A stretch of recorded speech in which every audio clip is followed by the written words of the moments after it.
Hello मेरी प्यारी YouTube family, कैसे हैं आप सब। आज मैं आप सभी के साथ में आम की एक बिल्कुल ही डिफरेंट और इजी रेसिपी शेयर करने वाली हूं, जो कि समर सीज़न के लिए एक बिल्कुल परफेक्ट डेजर्ट है। तो चलिए रेसिपी शुरू करते हैं।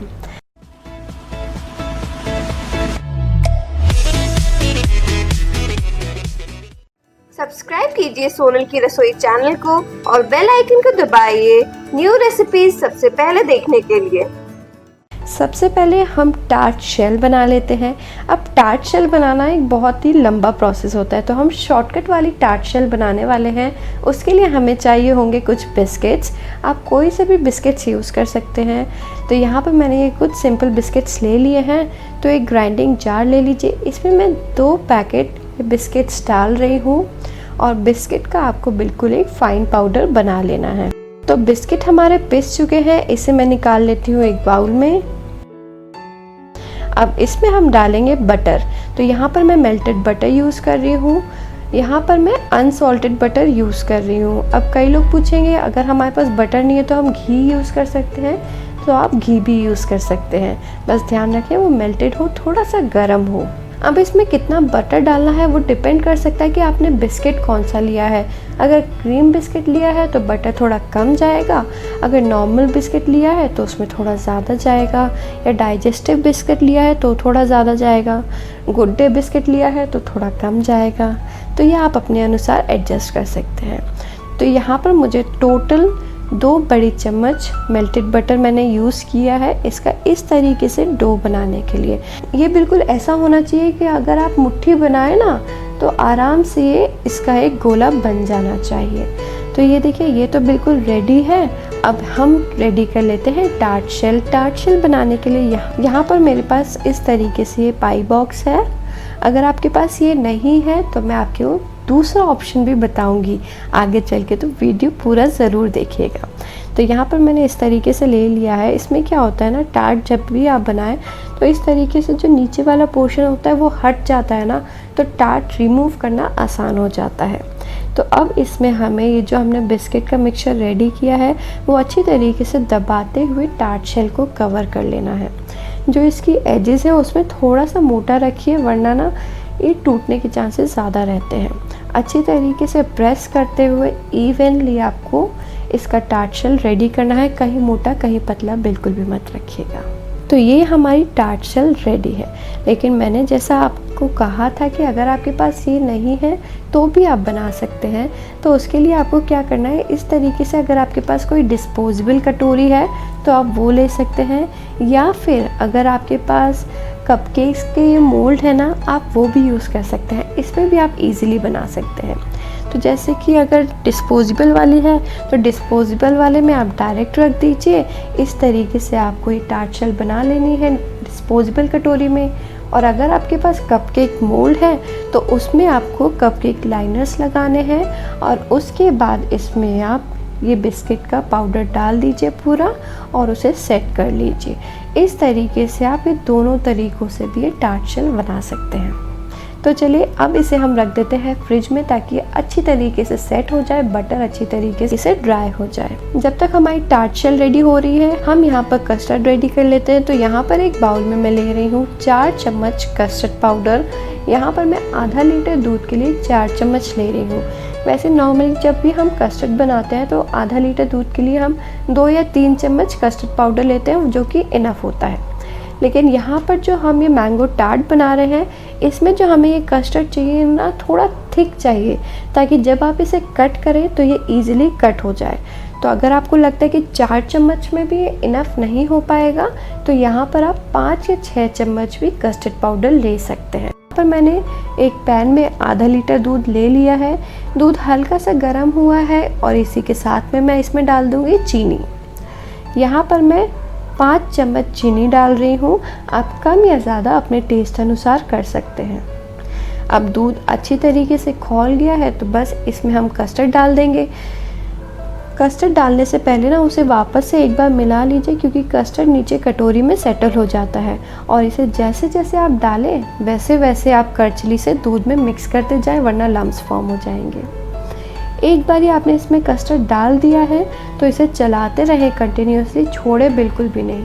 कस्टर्ड अगर जल जाता है ना तो उसकी स्मेल इतनी बुरी आती है ना कि आप ये कस्टर्ड फिर खा ही नहीं सकते हैं। और गैस की फ्लेम लो रखिएगा ताकि जलने के चांसेस भी कम हो जाएंगे। तो बस इसे कंटिन्यूअसली चलाते हुए आप इसे पका लीजिए।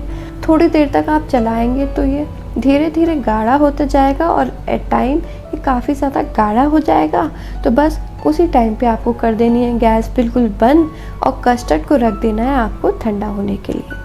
तो इसे मैं एक बाउल में ट्रांसफ़र कर रही हूँ। कस्टर्ड के साथ नॉर्मली क्या होता है, जब भी आप इसे ठंडा होने के लिए रखेंगे ना तो इसकी जो टॉप लेयर होती है उसमें एक मोटी लेयर जैसी बन जाती है। उसको अवॉइड करने के लिए यहाँ पर मैं एक एल्युमिनियम फॉइल की लेयर इस तरीके से लगा रही हूँ। अब मैं इसे फ्रिज में रख दूँगी ठंडा होने के लिए, क्योंकि ये डेज़र्ट है, ये हमें चाहिए बिल्कुल ठंडा। तो करीबन 30 मिनट लगेंगे इसे ठंडा होने में। तो जब तक हमारी टार्ट शेल भी ठंडी हो रही है और कस्टर्ड ठंडा हो रहा है, हम कर लेते हैं गार्निशिंग की तैयारी। गार्निश करने के लिए यहाँ पर मैंने ले लिए हैं मैंगोज़। तो मैंगोज़ को हमें क्या करना है, बिल्कुल इसके पतली पतली स्लाइसेस कट कर लेनी है। तो इस तरीके से मैं इसकी बिल्कुल पतली पतली स्लाइसेस कट कर रही हूँ। अगर आप पतली पतली नहीं कर सकते तो हल्की सी मोटी कीजिएगा, लेकिन ज़्यादा मोटी बिल्कुल भी मत कीजिएगा। तो इस तरीके से मैंने 2 आम की बिल्कुल पतली पतली स्लाइसेस कट कर ली है। आम हमारा कट हो चुका है, साथ में कट कर लेते हैं थोड़े से ड्राई फ्रूट्स। तो यहाँ पर मैं ले रही हूँ बादाम। आप चाहें तो काजू या पिस्ता भी ले सकते हैं। बादाम को इस तरीके से छोटा छोटा कट कर लेना है। तो भाई गार्निशिंग की हमारी पूरी तैयारी हो गई है।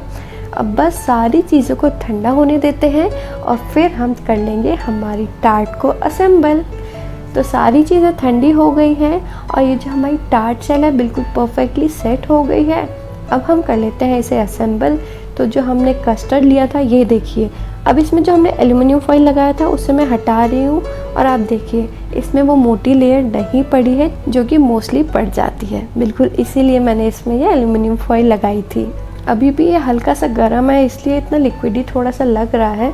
एक बार ये अच्छी तरीके से पूरा ठंडा हो जाएगा तो ये अच्छा गाढ़ा हो जाएगा। अब इसे मैं डाल दूँगी टार्ट शेल में।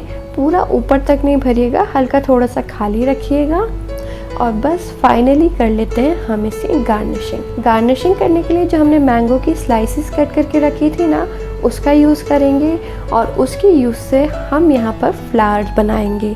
तो इस तरीके से जैसे जैसे मैं बना रही हूँ बिल्कुल वैसे ही आपको बना लेना है। थोड़ा सा टाइम लगेगा लेकिन ये टाइम वर्थ होता है, क्योंकि इसके बाद जो आउटकम होता है वो बहुत ही ज़्यादा सुंदर लगता है। तो ये देखिए मैंने मैंगो स्लाइसेस से हमारी टार्ट शेल के ऊपर रोज़ बना लिया है। फाइनली इसके ऊपर हम डाल देते हैं थोड़े से कटे हुए बादाम। और ये लीजिए, ये हमारी टार्ट शेल बिल्कुल रेडी है। फाइनली इसे आप रख दीजिए फ्रिज में ताकि बिल्कुल चिल हो जाए और फिर इसे हम चिल सर्व करेंगे। और जैसा कि हमने इस टार्ट शेल में बनाया था सेम तरीके से मैंने यहाँ पर जो हमने डिस्पोजेबल कटोरी में बनाया था और साथ ही जो हमने कपकेक्स के मोल्ड में बनाया था ना उसे भी मैंने इस तरीके से गार्निश कर लिया है। सारी ही चीज़ें रख देते हैं फ्रिज में और करीबन 1 से 2 घंटे इसे आराम करने दीजिए, रिलैक्स करने दीजिए और उसके बाद इसे हम कर लेंगे सर्व। टार्ट हमारी अच्छी तरीके से सेट हो गई है। अब इसे हम कर लेते हैं डीमोल्ड। डीमोल्ड आपको थोड़ा ध्यान से करना है क्योंकि इसमें हमने बिस्किट का यूज़ किया है तो ये ना बहुत ही जल्दी क्रैक हो जाएगी। तो बिल्कुल हल्के हाथों से आपको इसे डीमोल्ड करना है। तो बस नीचे से हल्का सा प्रेशर दीजिएगा और ये आसानी से डीमोल्ड हो जाएगी और इसे एक प्लेट में रख दीजिए। देखिए कितनी बढ़िया दिख रही है ना। इसी तरीके से हम बाकी की कटोरियों का भी डीमोल्ड कर लेते हैं। और ये हमारे कपकेक मोल्ड के भी टार्ट रेडी हैं। देखिए कितने ज़्यादा सुंदर दिख रहे हैं ना। जितने दिखने में ये सुंदर है उतने ही ज़्यादा ये टेस्टी भी हैं, क्योंकि ये बहुत ही ज़्यादा इजी डेजर्ट रेसिपी है और समर के लिए तो बेस्ट है क्योंकि मैंगो का बेस्ट यूटिलाइजेशन है ना। और ना कस्टर्ड और मैंगो और ड्राई फ्रूट और वो जो बिस्किट है ना वो कॉम्बिनेशन बहुत ही ज़्यादा अच्छा लगता है। तो एक बार ही अपने घरों में ये रेसिपी ज़रूर ट्राई कीजिएगा, उम्मीद है पसंद आएगी। Thank you, happy summers.